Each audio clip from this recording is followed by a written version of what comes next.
This is your curriculum if you want to major in design. What do I know? Well, I'm a full-time designer. I've been working with clients as a designer since 2020, even though I studied Spanish and history at uni. If it worked for me, it can work for you. Alright, starting with Know Your Onions. It introduces you to a bunch of concepts and techniques from typography and layout to organization and actually working with clients. There's a difference between being an artist and a designer.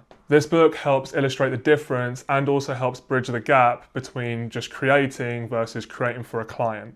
Which brings me to A Smile in the Mind. Is it going to focus? So it's not something that you read cover to cover in one sitting per se, but it gives a bunch of examples of designs that are created to resonate with their audiences. As designers, our jobs are to communicate ideas in a way that's memorable. Leaving a smile in the mind of the consumer is one of the best ways to do that. So the more that you can train yourself to design with this in mind, the better. All right, up next, building a story brand. This isn't about design specifically, but it's really good reading for anyone starting or working with a business. This book talks about how, in our case, we should position the client or the final consumer as the hero of the overarching story. In the context of us as designers, the client is the hero.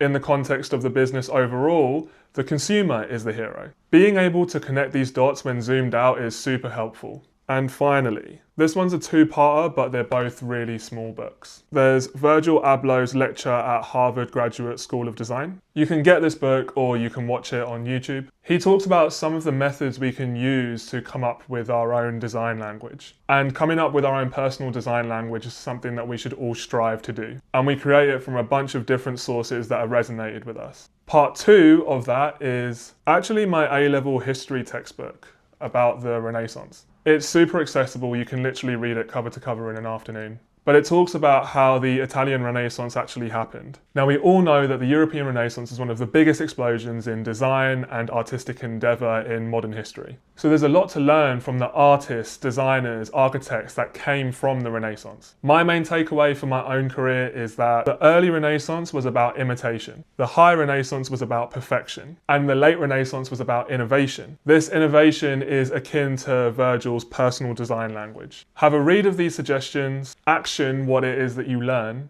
and try your hardest not to get a job or a promotion as a designer. It will be very, very difficult.